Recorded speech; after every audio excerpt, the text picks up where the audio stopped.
The story is getting old. Modern man is rapidly exhausting the planet. Deserts are advancing, and water is becoming scarce.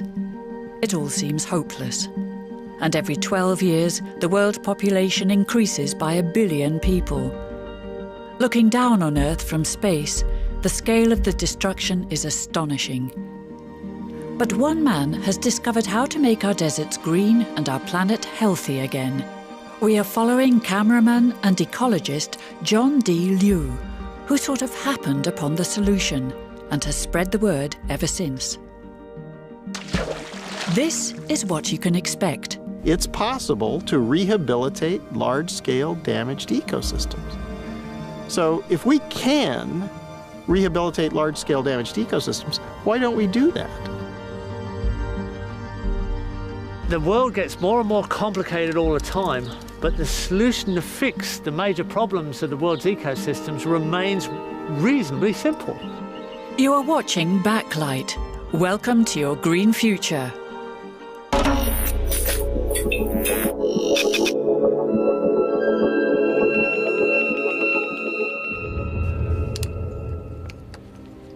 It all started in 1995 when John D. Liu, as an ordinary cameraman, got an assignment to film the lush plateau in China. He saw how the local people transformed an area almost the size of the Netherlands from a barren, exhausted desert into a large green oasis. He was baffled. From that moment on, greening deserts became his goal in life.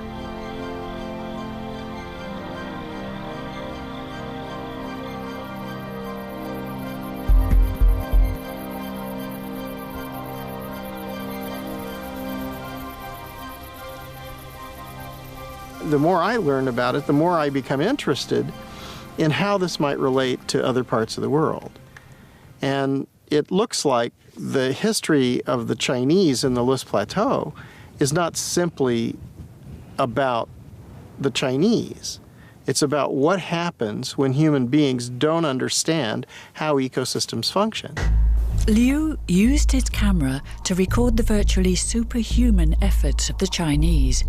He made a film about it, Hope in a Changing Climate, that he posted on the internet to distribute it worldwide.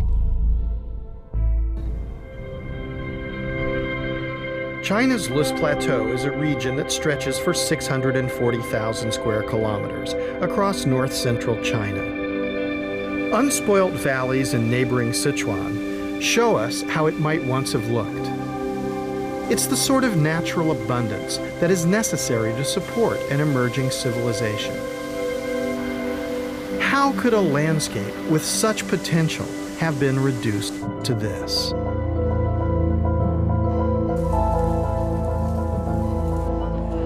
When Chinese scientists and civil engineers began to survey the area, they realized that several thousand years of agricultural exploitation had denuded the hills and valleys of vegetation.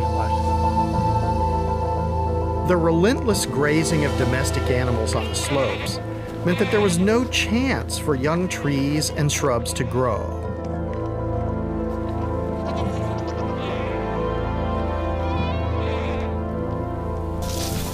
The rainfall no longer seeped into the earth, but simply washed down the hillsides, taking the soil with it. Over millennia, this progressively destroyed the region's fertility.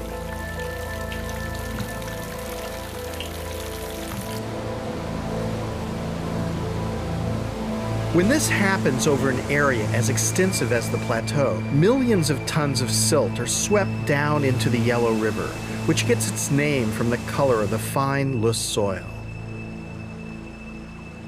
The mounting quantities of silt clog up the river, impeding its flow, contributing to the floods that give the river another name, China's Sorrow. In some areas, creating floating mud mattresses that attract passing tourists. A local problem becomes a national problem. In the dry season, the light, unprotected soil is swept up in the winds, causing the dust storms that are blown over China's cities and beyond its borders.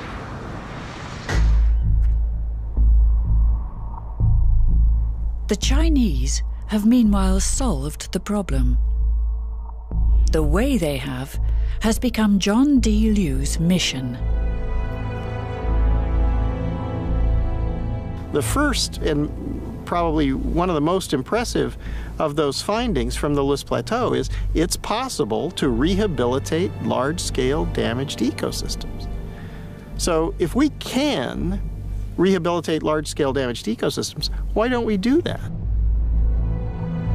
Ever since, Liu has been invited all over the world to assist government leaders, policymakers, and villagers with his knowledge and experience. We follow him in Jordan, where the desert is advancing and water is becoming increasingly scarce. He is here at the invitation of the Jordanian royal family. Princess Basma bint Ali wants to stop the desertification of Jordan and has found an ally in Liu. Welcome to the Botanic Garden. Thanks very much. I'm glad you were able to make it today.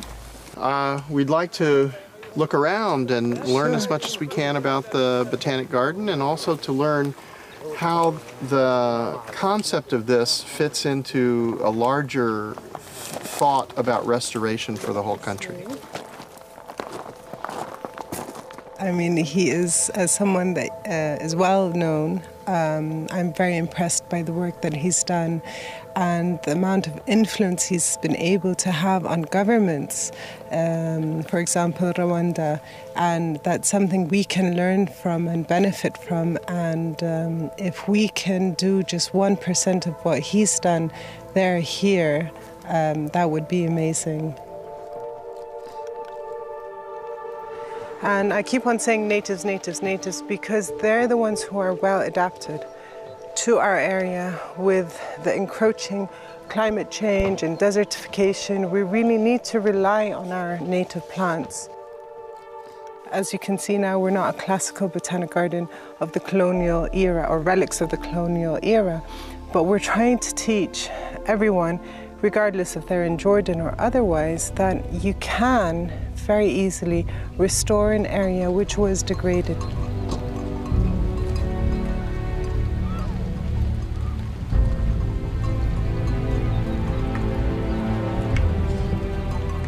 Well, this was the land of milk and honey. This was the promised land. These are the places where historically people have done agriculture and done animal husbandry for thousands of years. But the lands are exhausted. They allow hundreds and thousands of sheep and goats to walk across here, and any green thing that sticks up its head is food. And they're just walking around here getting everything. Well, you can't let them do that anymore. They'll have to stop. They've been doing that since thousands of years, and that's what's destroyed this area. So if that doesn't stop, you won't be able to fix this.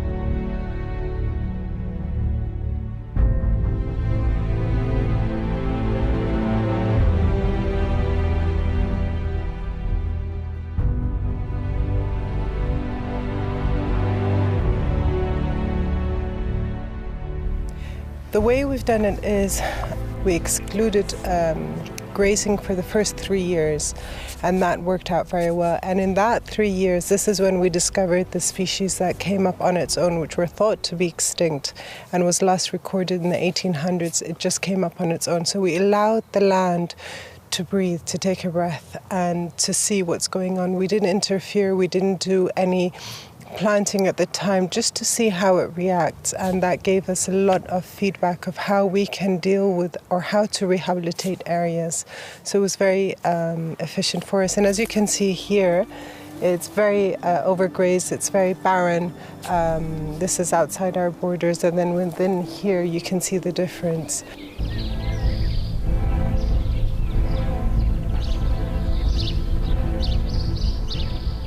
Just by making a fence around this place, you'll get back grasses. That's what's so extraordinary.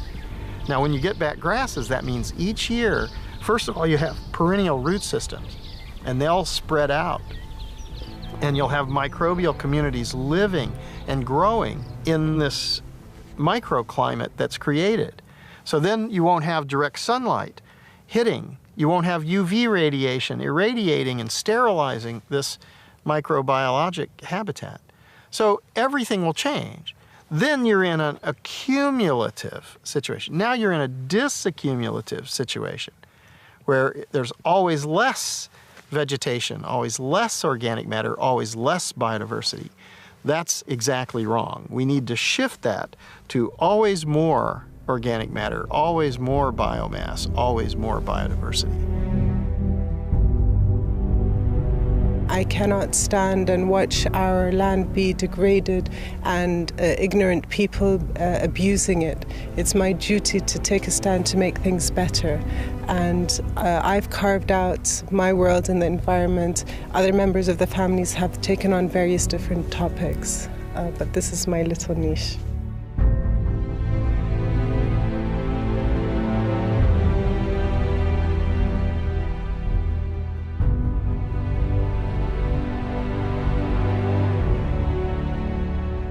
So now it's been really a long time since I began, and so I'm far down the path.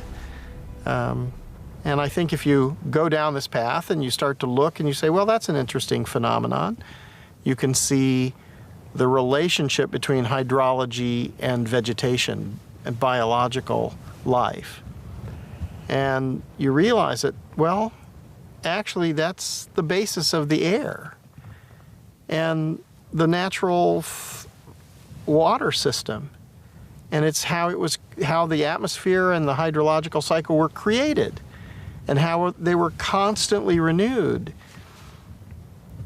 And then you come to places like this, which are massively degraded, and you realize that people aren't thinking about this ecological function. They're ignoring the science that we know about this, and they're believing that what's important is to produce something.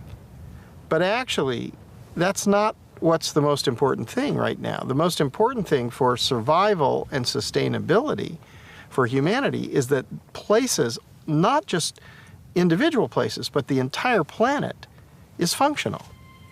If we understand how the natural evolutionary processes work, and we emulate those, and we don't disturb those by our behaviors, we can live in the Garden of Eden. Another example from Liu's film, Hope in a Changing Climate, is Ethiopia, where he also took his camera to investigate. Ethiopia is the perfect example of how vulnerable man is to environmental catastrophe. The problems in this country are only intensified by wars and civil conflict. And now the man-induced climate change seems to increase the misery even further. As on the lush plateau, centuries of agriculture have destroyed nearly all natural vegetation. The dry gullies are marked by heavy floods. These gullies are evidence of the enormous power of runoff during the rainy season. Without vegetation cover on the hillsides, when the rains come, the water doesn't soak into the ground but flows away in a flood. Then it's not available for agriculture during the rest of the year. This leads to drought and, famously for Ethiopia, famine. But just as I've witnessed in China, there is hope that the situation here can be reversed. Yeah, that root could survive? No. In just 6 years, Professor Legessa Nagash and local villagers have transformed a severely eroded terrain by planting indigenous trees and plants. Almost miraculously, a clear flowing stream has emerged where once there was a muddy trickle. How is it that it's possible for you to get the stream to flow throughout the year? It is because of the vegetation cover, which has been regenerating on this mountain. This water is maintained in the landscape because as soon as rain falls on the canopy on this vegetation, that rain then infiltrated gradually into the ground, ending up with this steady flow of this river. Water is life. Without water, nobody can do anything. I'm amazed, as short as 5 years, 6 years, you get clean water like this, provided you work hard for restoring this degraded landscape. About 1,000 kilometers further north, in the village of Abraha Asbaha, another near-miraculous phenomenon is occurring. Farmers are finding water at the bottom of their wells, despite the poor rains this year. The famine of 1984 struck the people of this valley very hard. Many migrated, many died. Now the people are returning. The village chairman, Gabr Gade, remembers well how life used to be. ቅድሚ 10 ዓመት ይኮነ ቅድሚ 5 ዓመት ዝነበረና ጸገም ኢና ክነውቅዕ ቅድሚ 10 ዓመት ብጣዕሚ ዝስቅ ግዛዕ ነይሩ ግን ቅድሚ 5 ዓመት እኳ ይኽለና እዩ ብድርቅን ብፀሓይን ብንፋስን መሬት ተጓሕጉሑ ምስ ትሕፃ ምዃኑ ኣከባቢ ገደል ምዃኑ ተጓሕጉሑ ሓሸወማ ተመሊኡ ጠቕላላ ናብ ሰፈራ ንክኸይድ ሰፈራ ፕሮግራም የተመዝጊቡ ነይሩ ጠቕላላ ህዝቢ ወይ ናብ ሰፈራ ኸይዱ ወይ ድማ ሓደ ለውጢ የምፅእ ተባሂሉ With government support, they applied the same principles as the Chinese, setting land aside for natural vegetation to return. In the ravines, they built small dams, which are now fed by underground springs. And like Professor Leges's stream, rain that fell weeks ago now slowly seeps through the subsoil, replenishing the supply of water.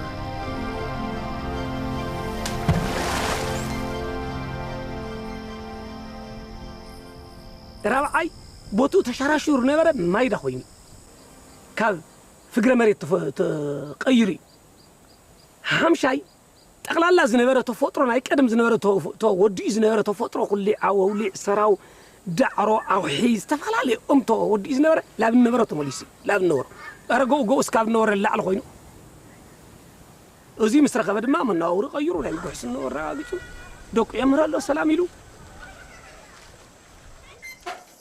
لمنا يحد قول له لمنا مالت هاي مالتي من قستي رد أنا دي رد أنا نيجي تسميت حد جوا سرح خلوه مخانو عندنا زنور على توفيهم زنور أراويتو أنتم مليسو never أنت يترفع مالتي. The most important issue for Africa, and I consider this Africa's 21st burning issue, is restoration. No matter what we do. We might be good at rocket science, I mean, if we are nuclear science, but the environment, restoring this huge, vast landscape, degraded landscape is critical for Africa, but also for the entire region. Consider Egypt. Look at the Sudan, where 86% of the Nile flows to these countries. How can we support life in Egypt without restoring Ethiopia's mountains? So this is regional, national, and international. Liu's typical working method is to share all his footage and documents with those asking for his advice. In this case, the staff of the Jordanian princess. Well, it's videos, but it's also a lot of documents. There's studies on hydrology and studies on the relationship between soil organic matter and moisture, and the type of strategy documents that governments need to see what they're going to do. So they have to have a strategy that everyone can see. With the Jordanians, he shares the documents on Rwanda, one of Liu's success stories. His proposals there were welcomed by the Paul Kagame administration and yielded stunning results, as we can also see in Liu's film. We had to take a careful look at what had actually been happening that damaged this system, and therefore had to reverse that again with the human action. And this is why it is important to look at how human actions can destroy or can reverse what has been destroyed or even protect our environment. This tiny country is grappling with the problem of a growing population, trying to eke out a living on a finite amount of land. As in China and Ethiopia, over-farming on the hillsides caused serious erosion and a decline in fertility, forcing poor farmers to move into protected areas, such as the Rugazi wetlands, a wildlife site of international importance. When farmers drained this marsh to try to grow more food, they not only damaged an important wetland ecosystem, they also had a significant impact 3 hours' drive away in Kigali, the capital city. The water that pours from the marshlands is a vital source of hydropower for Rwanda's capital. As the wetlands began to dry out, power stations below couldn't generate enough electricity. The Rwandan government rented diesel power generators to make up the shortfall. So government policymakers focused on how to restore the Rugazi wetlands. If people were the problem, they could also be the solution. The government decided to help the farmers leave the wetlands and to restore the degraded slopes above them, improving their croplands and encouraging trees and shrubs to grow back, capturing the rain. The wetlands are now recovering. Great volumes of water once again cascade down to power the hydro stations. Carbon-free electricity is replacing the diesel generators. Electricity prices have stabilized. Restoring and preserving natural ecosystems like the Rugazi wetlands benefits everyone.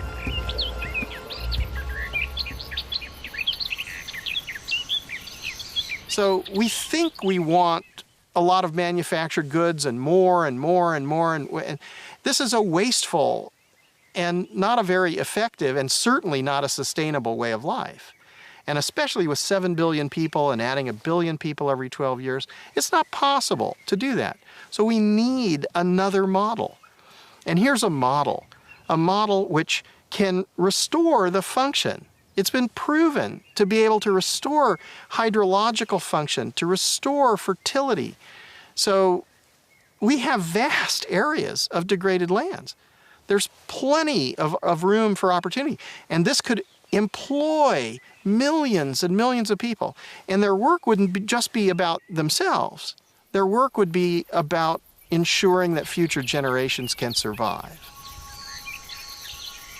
What the Rwandans recognized is that the marshlands are far more valuable as a natural system providing water for energy than as farmland. This principle is the same for the remaining hillsides and ravines. What we're seeing here is very interesting because it's a line between human activity and natural systems.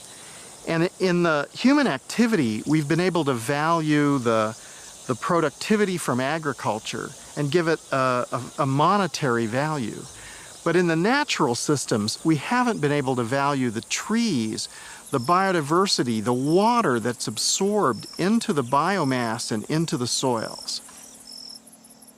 And there's another vital service that trees and plants provide: photosynthesis. Vegetation reduces the greenhouse effect by taking carbon dioxide out of the atmosphere. Climate change is better withstood with trees. You know, humans, no matter how intelligent we are, no matter how capable we are with all our technologies, we are helpless in the face of climate change. We have not yet properly understood the miracles performed by trees.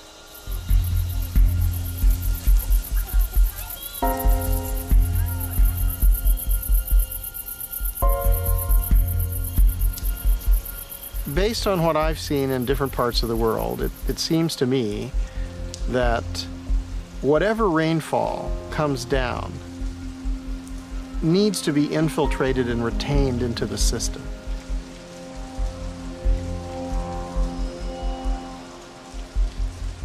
If it's lost through runoff or through excessive evaporation rates, then it's going to gradually degrade the system. And if this goes on for hundreds and thousands of years, the ultimate outcome is collapse. Petra in Jordan is one of the 7 wonders of the world. Almost all of the buildings that were once there are now ruins, and the landscape has turned into a desert. Millenniums ago, the builders of Petra used their knowledge of water management to create an oasis, and hence the conditions for Petra's prosperity and growth in those days. This would have been a busy street once. Yeah. Actually full of commerce. Here we are in a situation where the heritage of all that is an attraction and curiosity for people to come and visit. This is where Liu first met the Australian Jeff Lawton. Lawton specialises in rebuilding functional ecosystems from the ground up. Liu immediately recognised his soulmate in him. We're in you'd say, a quite severely degraded landscape. Do you think that over historical time or somewhere back in the past, this had a different look? Oh, most definitely. I think you're looking at a landscape that's more or less bald. It's eroded down almost to the bones of the geology. And this was a landscape full of life, and even top predators. There are still leopards here now in some of these valleys, remnants of top predator habitat that had a whole ecological range of diversity and abundance. So in fact, we're in the land of milk and honey. Potentially we are. That's right, but it doesn't look like it. So what do you think is the potential for areas like this? Oh, there's absolute potential for an abundance, an absolute abundance of life, of water flow, of climate moderation. So you'll get microclimate and regional climate moderation, completely different hydrology. And the interesting thing there is that then you get the potential for well-designed productivity, leading to permanence in human culture.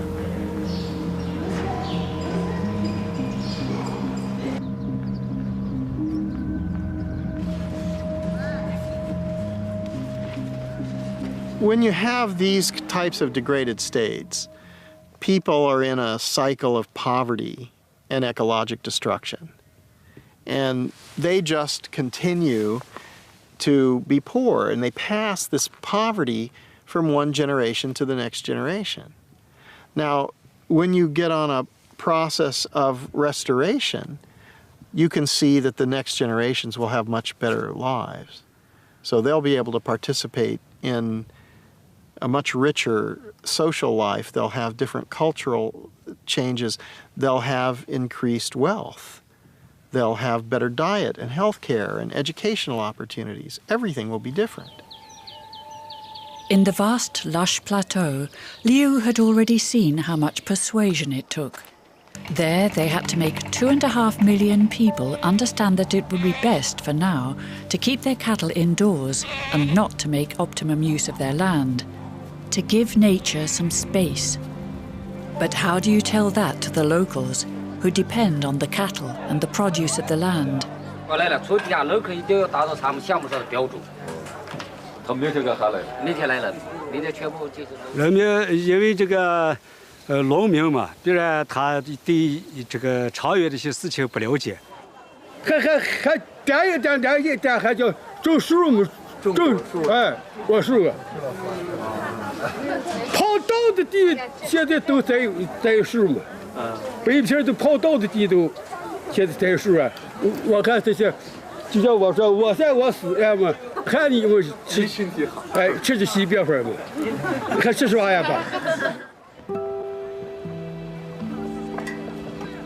eventually convinced the local people was the assurance that they would have tenure of their land. that they would directly benefit from the effort they invested in the new project. 我们的这个做法就是，这个规划就是山上戴帽子，山腰紧带着，沟底穿靴子。山上戴帽子就是山上全部都种草。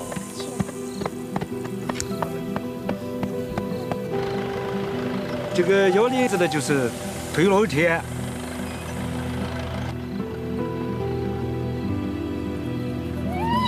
沟底穿靴子就是打靶。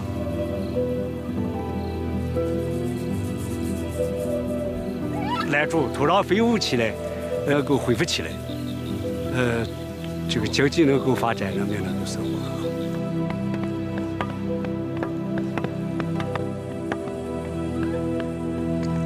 Hills and gullies were designated as ecological zones to be protected. Farmers were given financial compensation for not farming on them and keeping their livestock penned up.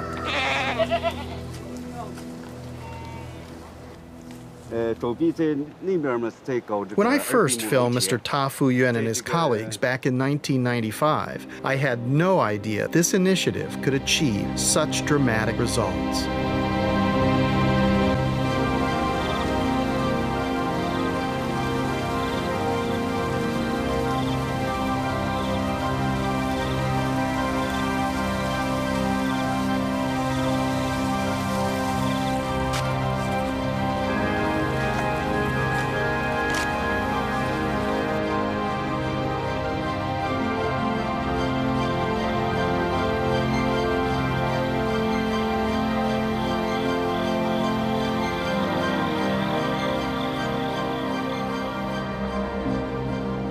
عشان تقصوا هاي من فوق تجنبوها وتحطوها حوالين الشجرات. In the middle of the Jordanian desert, Jeff Lawton has created an educational vegetable garden to show the local people how to grow vegetables in the desert. The food here is very expensive and they can't grow much and they are home garden and the kids go back to their parents and we have a ton of food. Like, how you do that? Like, what's the secret on this? How long does it take to bring back a system to some sort of functionality? I think we're finding it surprisingly quick if we apply the best design we can and go straight into earthworks and water harvesting and mass species plan out. Within 3 years, you're starting to see dramatic effects, recharging of the water cycles, rehydration, diversity starts to increase on its own, all kinds of optimistic things happen. And when we're talking Jordan, this is the Middle East. Jericho's just here, 10,000 years of permanent occupation. You can't really have a test case anywhere with a longer human effect on the landscape, let's say. Lawton operates demonstration projects all over the world to show his students how to build up an ecosystem step by step into a self-sufficient system. Here in Jordan, he has also set up a demonstration project. Within 3 years, the garden will work as a fully self-sufficient ecosystem. Irrigation will no longer be needed.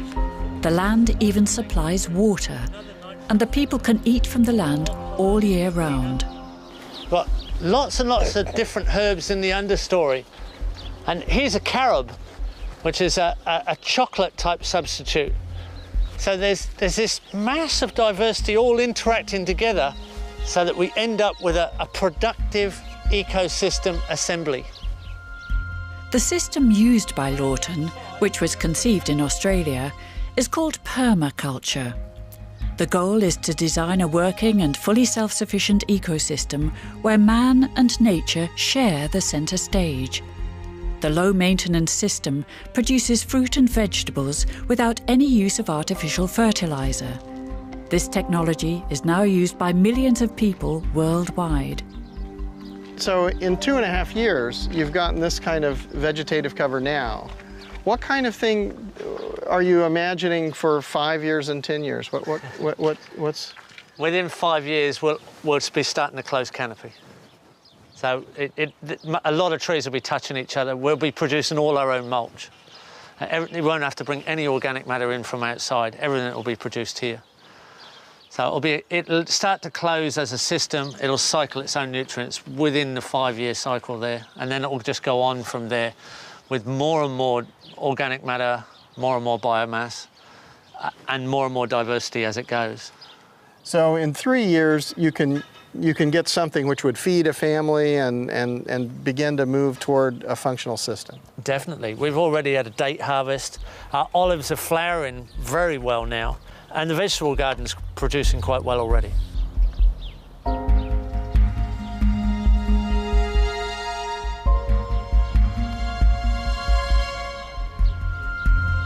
I know they're all bush tomatoes here. There's a decent tomato there. And the compost doesn't actually feed the plants, it feeds the soils. It feeds the soil organisms. So the largest diversity of organisms in the known universe, the soil organisms. So there's 50 million genus of bacteria and 50 million genus of fungi. And you're feeding the organisms, and their exudates and their interactions are feeding the plants. That's how it works with natural systems, and that's how it works with organics.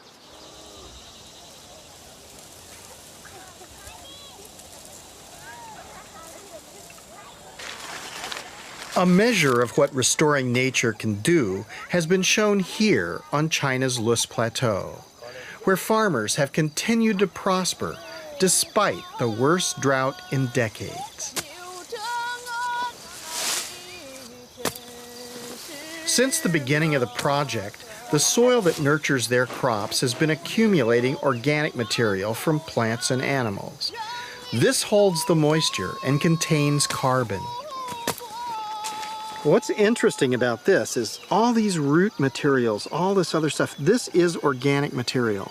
And this organic material is mixing together with the loess, the geologic soils here, and it's making a living soil. This is where the moisture resides. Yesterday it rained and there's still moisture in the soil. This is where the nutrients are recycled so that each generation of life emerges here. And this is where the carbon is. What's interesting about this, they made this field. This is new. So they're helping to sequester carbon. Living soils like this retain on average 3 times more carbon than the foliage above the ground. If we were to restore the vast areas of the planet where we humans have degraded the soils, just think what an impact we would have in taking carbon out of the atmosphere. As much as 1/4 of the world's land mass has been degraded, and much could be rehabilitated in the way we have seen on the Lus Plateau. And we've only just begun to recognize the real value of natural capital. Surely investing in the recovery of damaged environments is a cost-effective way of solving many of the problems we face today. The source of wealth is the functional ecosystems. The products and services that we derive from those are derivatives. It's impossible for the derivatives to be more valuable than the source. And yet, in our economy now, as it stands, the products and services have monetary values. But the source, the functional ecosystems, are zero. So this cannot be true. It's false. So we've created a global institution of economic institutions and economic theory based on a flaw in logic. So if we carry that flaw in logic from generation to generation, we compound the mistake. On the lush plateau, they have understood the message. The lives of 20 million people across China have been directly improved by applying the lessons of the lush plateau. The changes are not simply on the hillsides. On the plains, you can see greenhouses that are filled with vegetables. This extends the growing season. It's very high value produce. The abundance and variety of new produce can be seen in the local markets. Follow-up studies have shown that incomes have risen threefold.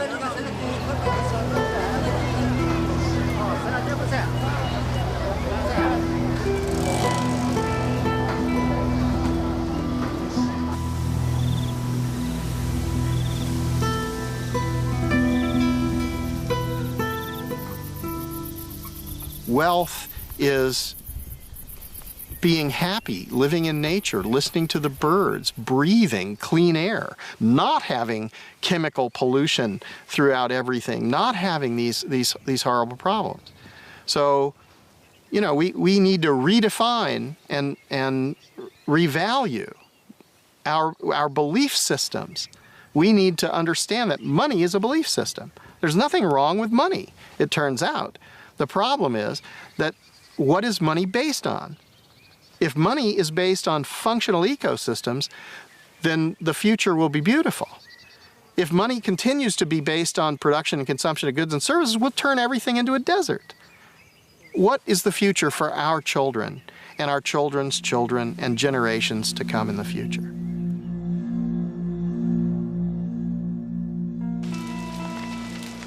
Liu also did research in Bolivia, where biomass is burnt to make room for agriculture. Here in the foothills of the Andes, slash and burn agriculture is taking place today. The people who are doing this think that they are getting some short-term economic gain, but what's the loss to biodiversity, biomass, soil fertility, and hydrological function? Biomass in a functional ecosystem has economic value. Why destroy it when you can also use it to restore landscapes elsewhere? The idea is that there are different biomes on the Earth. And some of them, I mean, there are many, obviously, but two that I've noticed also both have problems. There are areas which are brittle and fragile and arid or hyper-arid, like here.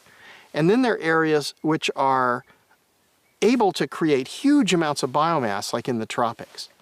So what about linking these two areas together? What about generating huge amounts of organic material there and moving it here, or at least a percentage of it? You don't want to deplete the fertility there, but a small amount of that could come. If that came here, you'd create an industry there, instead of them using slash and burn agriculture to grow crops which they can't even feed themselves and destroy what is the most valuable thing about their system. They would have money and a job. And then here you'd have another industry to do restoration. So this would create two huge industries, employ untold numbers of people, and put us on a pathway towards sustainability that's constantly sequestering carbon, infiltrating more and more rainfall, giving us food security in places that are now experiencing famine. It's extraordinary.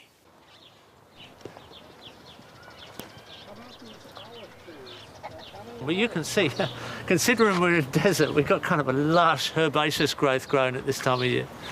Well, I just saw off the site, there were people who were dumping crop waste somewhere else.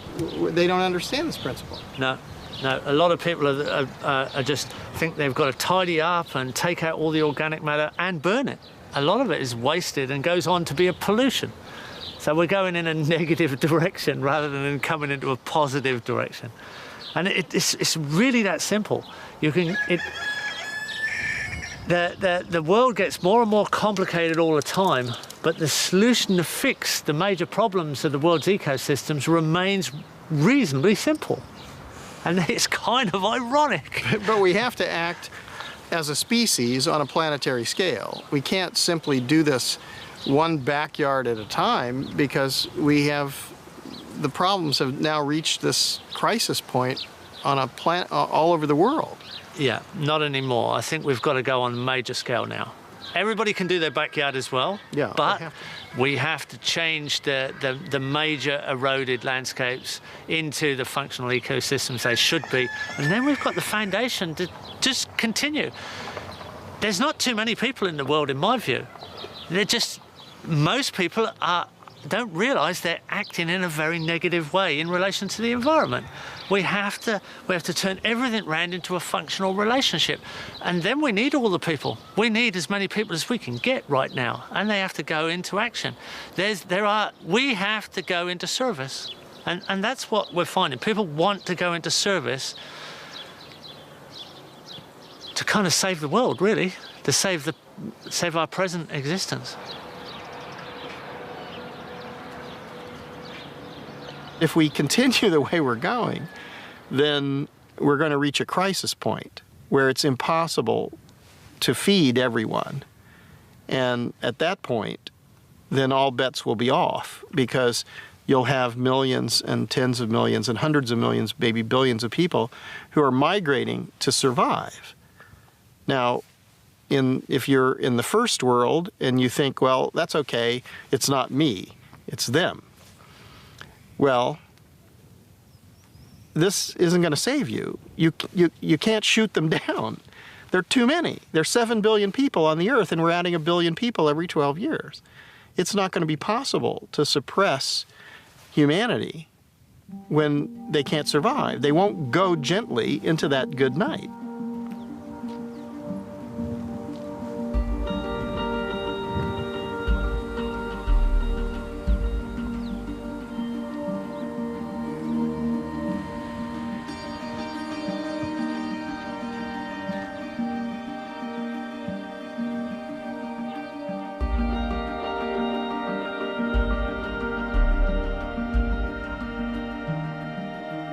Meer weten? Stel uw vragen in een live videochat met John D. Leeuw.